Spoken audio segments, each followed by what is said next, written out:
Good afternoon and welcome to our series of webinars focused on bringing you information about COVID-19 related topics. The information in these weekly webinars is geared toward long-term care and skilled nursing facilities, but we encourage everyone who's interested to attend. My name is Kathy Caudill. I'm a communications specialist with Quality Insights, and today's webinar is an introduction to culturally and linguistically appropriate services, or CLAS. Everyone has entered the meeting on mute, but we will have a discussion following the presentation. If you have questions or comments, please submit them using either the chat or the Q&A tool in your Zoom menu. LaDawna, could you click to the next slide about continuing education credits? Thank you. Today's webinar is eligible for free nursing continuing education credits. You can see the details about those credits here. And if you are interested in obtaining credit, you'll need to stay for the entire 60-minute webinar and complete an evaluation and knowledge check. And we'll share the link to that evaluation at the end of today's discussion. We invite you to join us every Wednesday for more of our weekly webinars. Next week's topic is cleaning and disinfecting for environmental services. We will be joined by Liz Dowk and Cindy Holmes of West Virginia Project First Line. So if you're interested in joining that webinar, we will be having that at the same time and place next Wednesday at 2 p.m. And now I'd like to introduce our guest speaker today, LaDawna Walker-Dean. Mrs. Walker-Dean has over 20 years of professional experience in social work and behavioral health care. She serves on several academic and state advisory boards, task forces, and committees. Mrs. Walker-Dean has helped develop tobacco and diabetes statewide strategic plans for West Virginia. She has received awards and been on several panel discussions regarding minority health disparities, minority awareness, suicide prevention, hospice disparities, stigma regarding health and health equity, and healthcare disparities. Mrs. Walker-Dean is the founder of the West Virginia Minority Health Fairs with the essential purpose of helping individuals be healthier by seeking to engage the public in discussion about common health issues and access to free healthcare services provided by healthcare organizations and businesses throughout West Virginia. LaDawna, welcome, and thank you for joining us today. Thank you for having me. First of all, I want to thank Catherine, Valerie, and Sheila, and all of Quality Insights for inviting me back again to do this webinar. Let's get started. And thank you all for who's registered and who's attending and who's still coming on. Now, learning objectives for this webinar, which is Harmony and Diversity, Culturally and Linguistically Appropriate Services, Fostering Inclusivity in Healthcare. Learning objectives after this course, each learner will list a component of culturally and linguistically appropriate services, CLAS, in health and healthcare. You'll be able to state the importance of culture competence in healthcare and discuss the impact on population health when culture competence is not observed. Introduction. The significance of diversity in healthcare lies in its profound impact on the quality, accessibility, and effectiveness of healthcare services.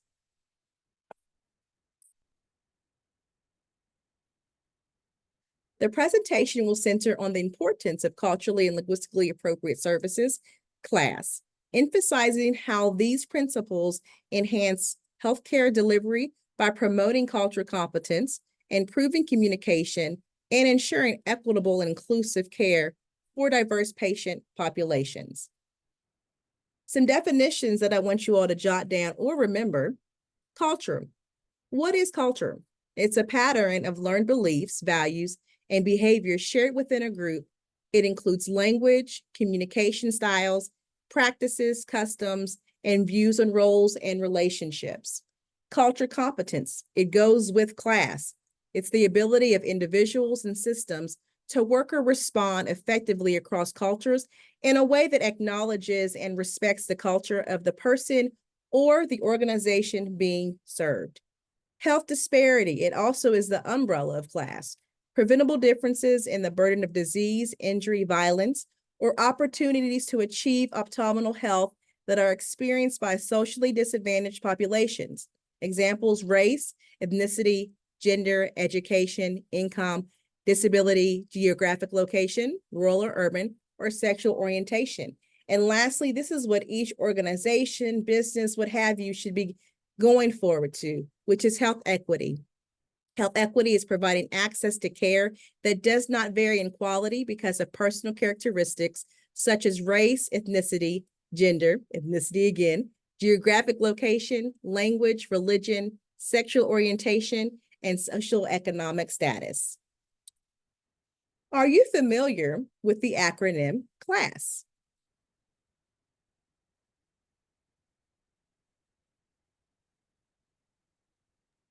All right, I just launched that poll. If you take a moment to answer that. And I will end the poll here in a moment after everybody looks like has answered if they want to.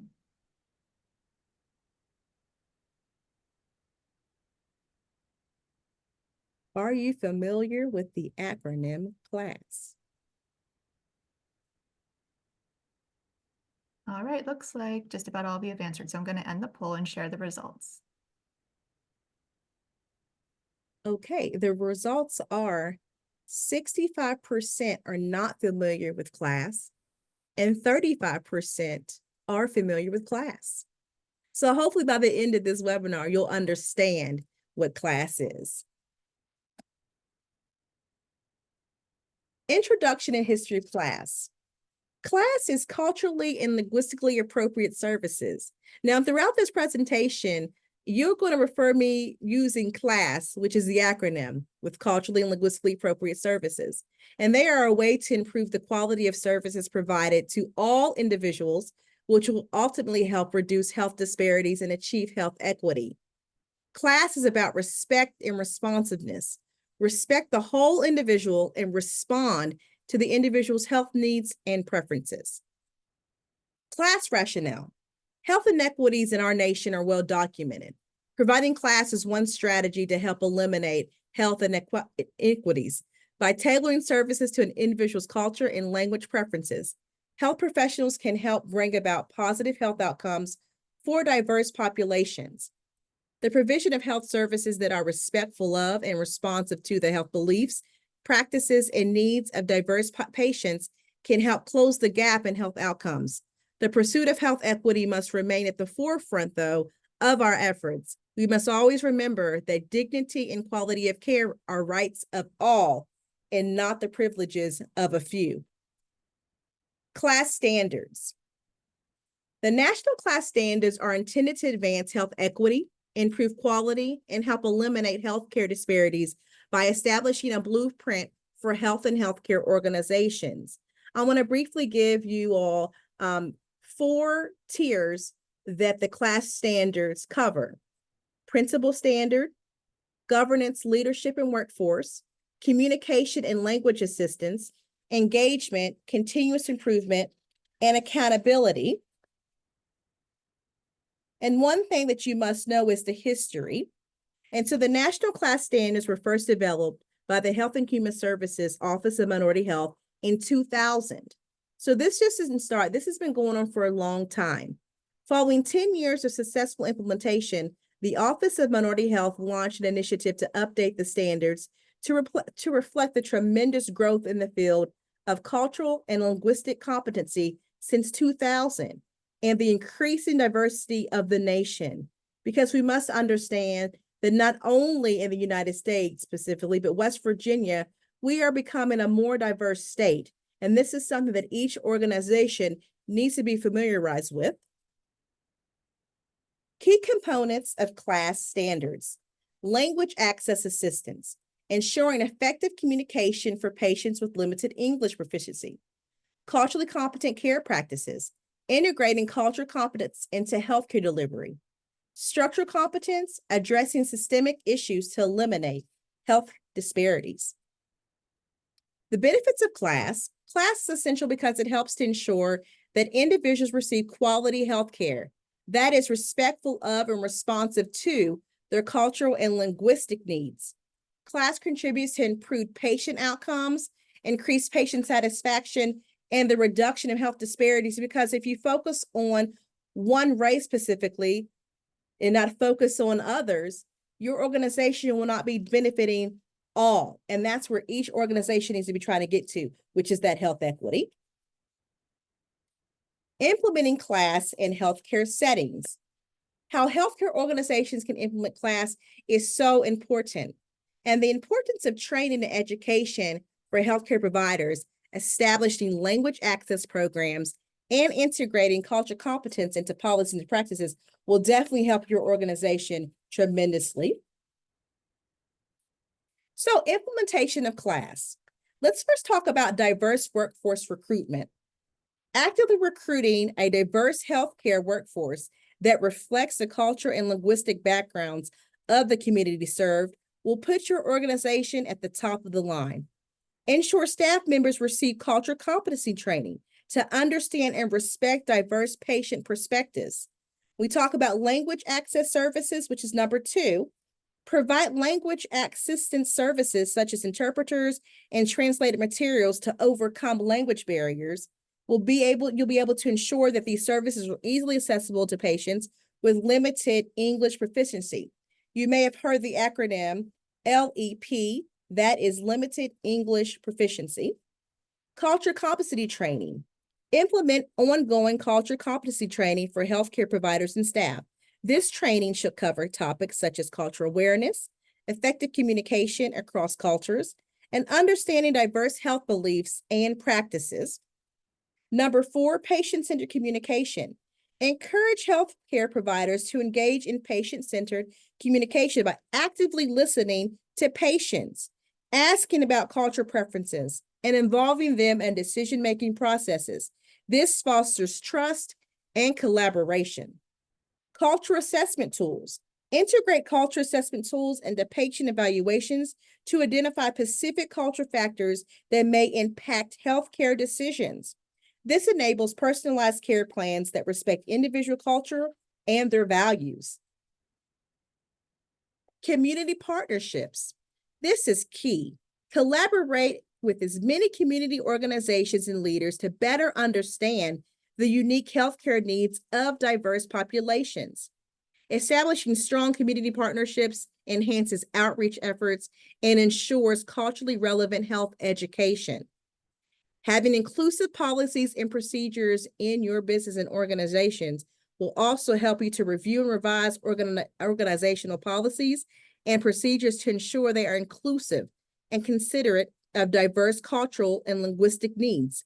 This includes appointment scheduling, signage, and the accessibility of healthcare facilities. Feedback mechanisms. Implement feedback mechanisms to gather input from patients about their experiences with culturally and linguistically appropriate services. Use these feedback to continuously improve and tailor services to meet the evolving needs of the community. Data collection analysis. Collect and analyze demographic data to identify any disparities in healthcare outcomes among different population groups. Use this data to develop targeted interventions that address specific health disparities. Leadership commitment. This is the last one, you all. Foster a culture of commitment to CLAS at all levels of the organization, starting from leadership. Ensure that diversity, equity, and inclusion are embedded in the organization's mission, vision, and strategic initiatives. By implementing these practical strategies, healthcare organizations can effectively integrate CLAS into their practices, promoting a more inclusive and culturally competent healthcare environment. And by implementing these practical strategies, healthcare organizations can effectively integrate CLAS into their practices once again, having an inclusive healthcare environment. Now, the importance of training and education, providing healthcare to patients. We want to talk about these 3 tiers. Training and education for healthcare providers, culture competency. Training healthcare providers in culture competency enhances their ability to understand, respect, and navigate the cultural backgrounds of patients. This training fosters effective communication, trust, and patient engagement. Sensitivity to diverse healthcare beliefs. Education should include awareness of diverse health beliefs and practices, enabling providers to offer patient-centered care that aligns with individual cultural preferences. And once again, that was sensitivity to diverse health beliefs. Reducing implicit bias. Training helps healthcare professionals recognize and mitigate implicit biases, promoting fair and unbiased treatment for all patients. 2, establishing language access programs. Improve communication. Language access programs, including interpreter services and translated materials, are essential for overcoming language barriers. This ensures that patients with limited English proficiency can effectively communicate with healthcare providers, leading to accurate diagnosis and treatment. Inclusive care for linguistically diverse populations. Language access programs enhances inclusivity, allowing healthcare organizations to cater to the linguistic needs of diverse communities and avoiding disparities in care due to language barriers. And lastly, integrating cultural competence into policies and practices. Having inclusive policies, integrating cultural competence into organizational policies ensures that practices are inclusive and responsive to the diverse needs of patients. This includes considerations for scheduling, communication methods, and respectful treatment. And lastly, reducing disparities. Cultural competence in policies helps identify and address disparities in healthcare outcomes among different demographic groups. This targeted approach promotes health equity and reduces disparities in access, treatment, and outcomes. Now, by prioritizing this training and education for healthcare providers, establishing robust language access programs, and integrating cultural competence into policies and practices, healthcare organizations can create an environment that is sensitive to the diverse needs of patients. This not only improves healthcare outcomes, but also contributes to the development of a more inclusive and equitable healthcare system. Now, real-world examples, we're going to talk about real-world examples. So in future and in present, your organization or business, this doesn't happen to them. So are you familiar with Willie Ramirez's case? Give you a couple seconds to answer.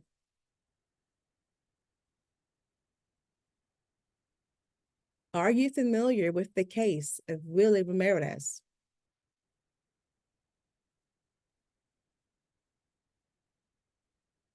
All right, we're still getting some answers, but I think just about everyone's in.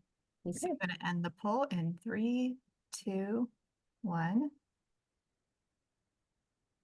And there's the results. Wow. So 95% are not familiar with the case of Willie Ramirez. Yes, only 1%, and maybe 4%. Well, hopefully you'll understand what this case is and why it's so significant to understanding why CLAS is so important for you to have and learn about and be educated on. All right, LaDawna, do you want to introduce this video before I hit play? Sure. So this is going to be the unbelievable case of Willie Ramirez and how important it is to have interpreter services in your organization and in your business. So let's take a look at this video and we can talk about it after the presentations or in the chat. Okay, and LaDawna, you'll want to mute yourself and stop your video while it's playing. And I will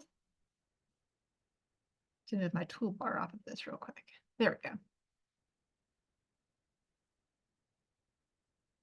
Imagine going to a fast food restaurant for a burger, experiencing a strong headache and waking up hours later in a hospital unable to move your limbs due to malpractice. This is what happened to 18-year-old baseball player Willie Ramirez due to an incident that could have easily been avoided. When Ramirez was brought into a South Florida emergency room, doctors were quickly instructed to treat him for a drug overdose.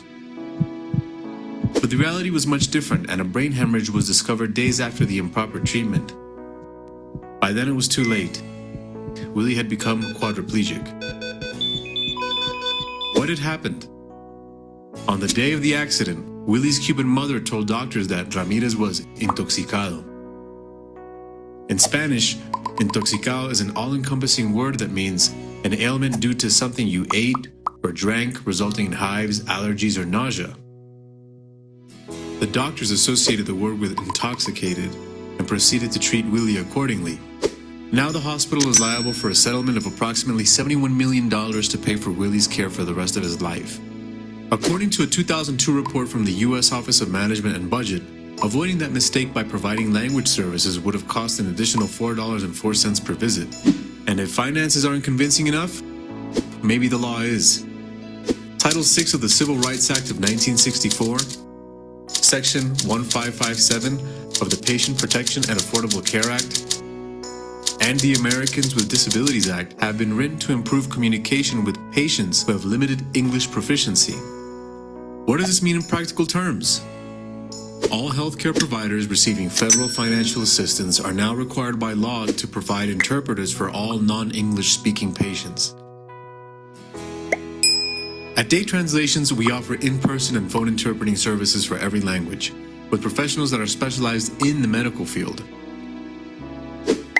The law is clear, and so should our communication. Contact us today at daytranslations.com.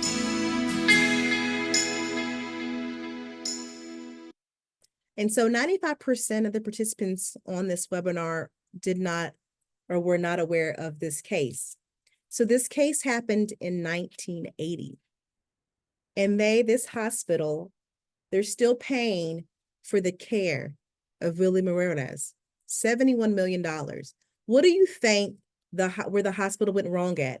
You can give me a couple answers, but 1 second in the chat. What do you think they should have started off with when the mother came in and she did not know English very well? They went ahead and diagnosed him incorrectly. What do you think they should have done? Mm-hmm. Mm-hmm. Yes, awesome. Translator. They did not have a certified translator because sometimes back in the 1980s and even presently, some hospitals think that if you have a family member that is bilingual, they understand 2 languages, that's okay. No, you need a certified translator because sometimes people think they know what's wrong with you, but in reality, they don't really understand what you're saying. So yes, all these answers are amazing. Find someone who speaks her language, but you need a certified interpreter when you go into these establishments. So good job. Or another thing, the doctor in this case, you could actually search this case up on the internet, but due to time, I want to tell you briefly, the doctor actually thought that this individual was having a drug overdose. The doctor could have actually did a drug test and found that he was not having a drug overdose, which in reality, he was hemorrhaging. And so he became a quadriplegic.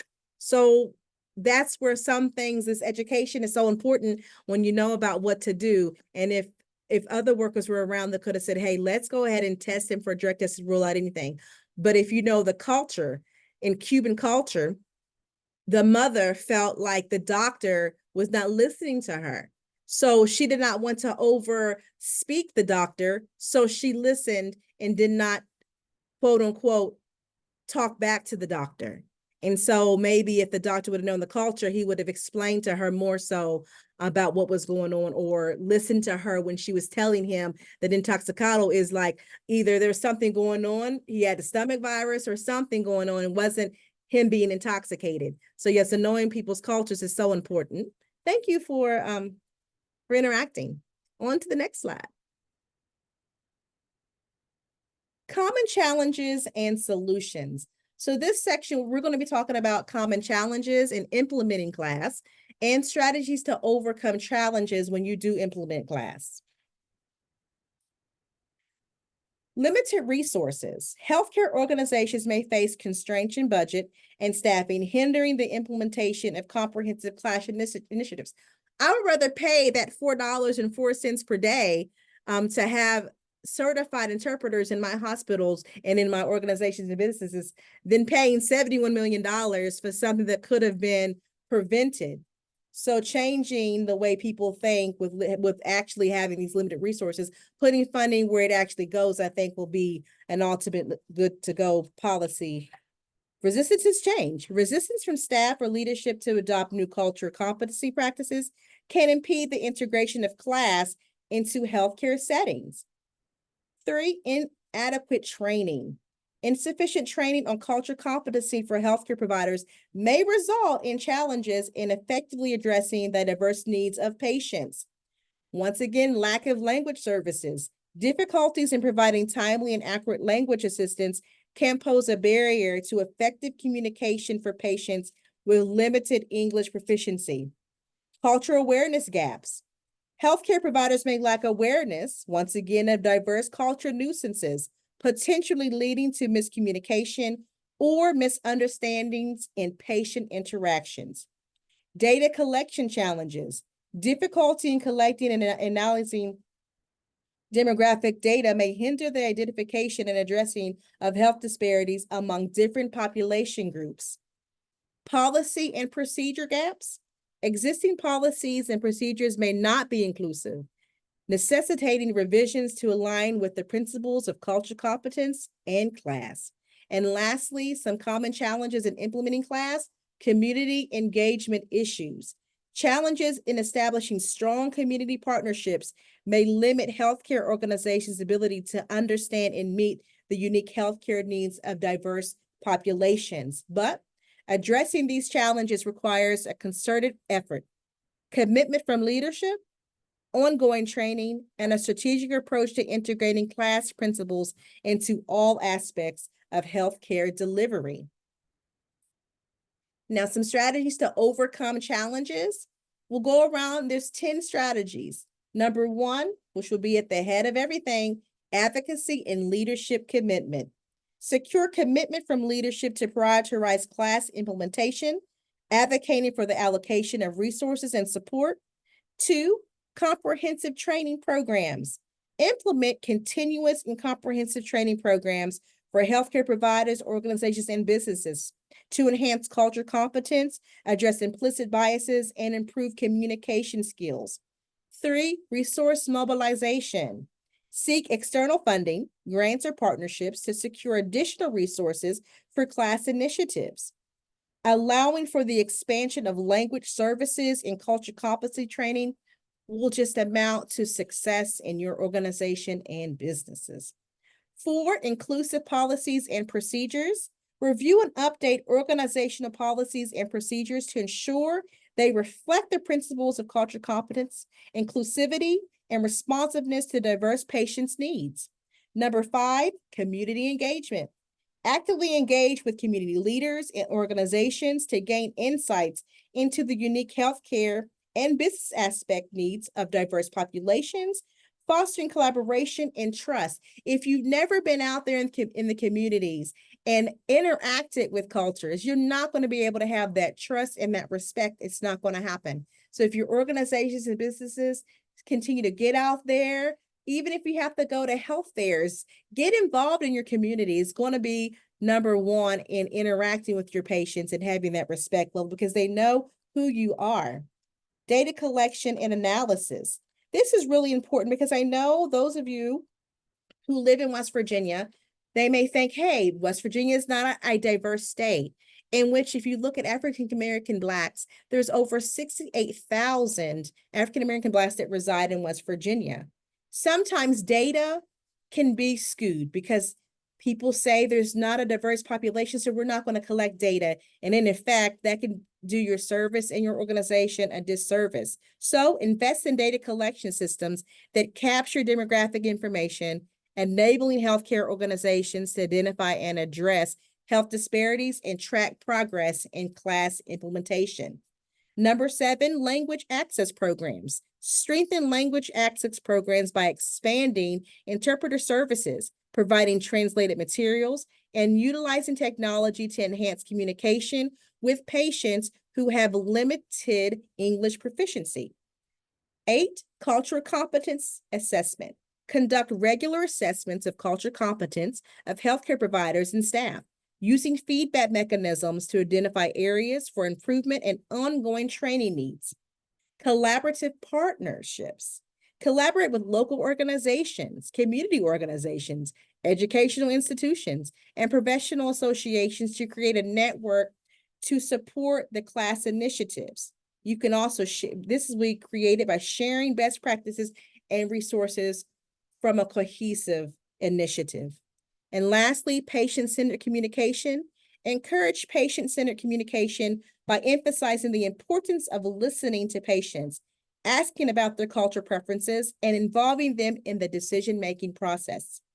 By implementing these strategies, healthcare organizations can overcome common challenges associated with CLAS, fostering a more inclusive, culturally competent, and patient-centered healthcare environment.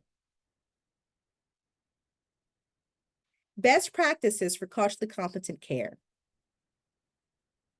Best practice for culturally competent care. Make sure your organizations and businesses are practicing patient-centered communication. As we all know, the patient is the expert. Always remember that. Respect for cultural differences. You may not identify with a person's culture, but you must respect it. Building trust with diverse patient populations. We know with different cultures, there's a mistrust out there. For an example, people know about the Black and African Tuskegee syphilis experiment, where physicians were actually giving African-American males syphilis, and they weren't treating it. And the government knew about this. That's where it brings about mistrust. So you must continue to build trust with diverse patient populations. And altogether, you tie that all together, put respect in there, then your patient will continue to start building that trust back, and they'll start receiving care from your organizations. Now, tracking CLAS. As you can see this map, it lists states that have initiatives for CLAS. If you see West Virginia and there's yellow, yellow indicates it does not require cultural competency training. Green requires mandatory cultural competency training. Blue means proposed but does not have mandatory cultural competency training. And when I was doing research, I found that it was very interesting that for all of the yellow states that does not require cultural competency training, you'll have your issues more so with the southern states, including West Virginia, that has a lot of issues with healthcare disparities. We don't have a time to touch on that, but research those states, and we can talk about it later. Benefits of becoming a culturally competent healthcare organization. One, the benefits of actually implementing CLAS brings social benefits and increases mutual respect and understanding between patient and organization, increases trust, promotes inclusion of all community members, increases community participation and involvement in health issues, assists patients and families in their care, and promotes patient and family responsibilities for health. Health benefits, improves patient data collection, increases preventative care by patients, reduces care disparities in the patient population, increases cost savings from a reduction in medical errors, number of treatments, and legal cost. Legal costs? We just saw the video of Willie Ramirez. We knew that costs a lot. If only they would have trained physicians, doctors, and staff on how to identify with cultures, would that case would have happened? Reduces the number of missed medical visits. And lastly, benefits of becoming a culturally competent healthcare organization. Incorporates different perspectives, ideas, and strategies into the decision-making process. Decreases barriers that slow progress. Moves toward meeting legal and regulatory guidelines. And improves efficiency of care services. And lastly, increases the market share of the organization. Embracing reality, paving the path to equality, equity, and justice. I want everyone to look at this table.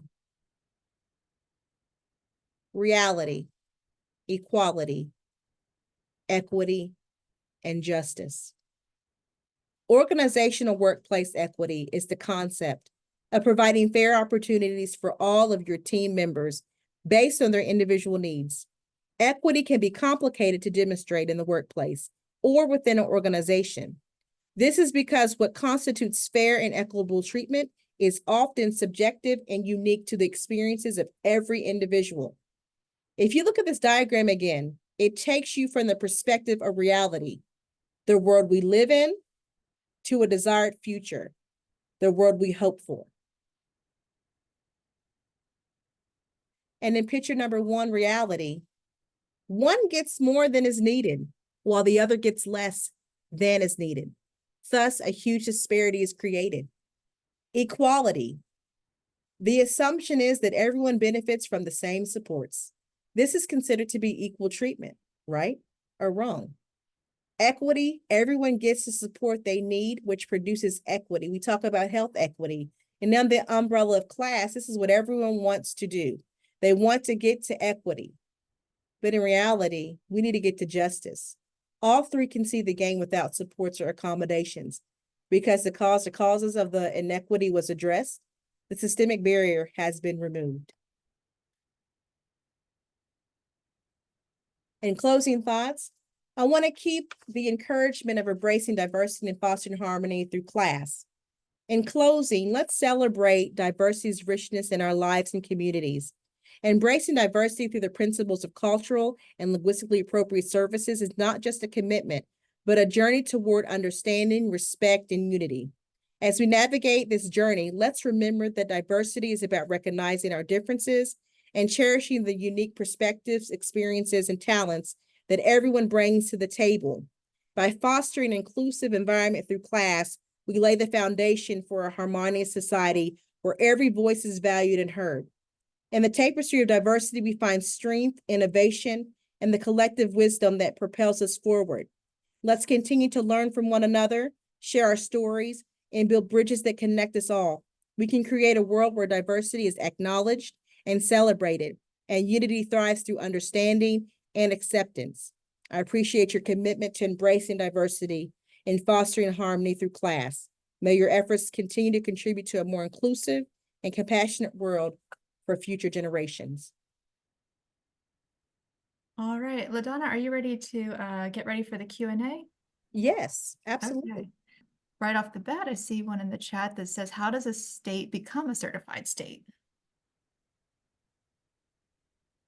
Yes, so each state, West Virginia, you have to, of course, vote the people in office, politicians, your senators, to actually start off with getting it in on the floor. And then once you do that, there's of course, we know how the amendments goes and bills goes. And that's why it's so important to understand the laws. Can you all hear me? Yes, we can hear you. Awesome. To understand the laws of why the states don't propose more class trainings. In West Virginia, there is not a healthcare disparity law, which would bring in more funding to address healthcare disparities in our state. There's also a list. You can go to hhs.gov and there's a list of things that you can see each state that has laws on healthcare disparities. You can see all the states on there and click on that. It's a good question. I don't have the answer to why we don't have mandatory class training, why it's not mandatory, but I think it should be. I think each agency should definitely have training your staff. Because if you trained your staff, for an example, and your staff didn't do what they told the patients to do, then more so the staff will be held liable, right? You had the training, they sign off on it. If they did it incorrectly, I would think that would be their issue at fault.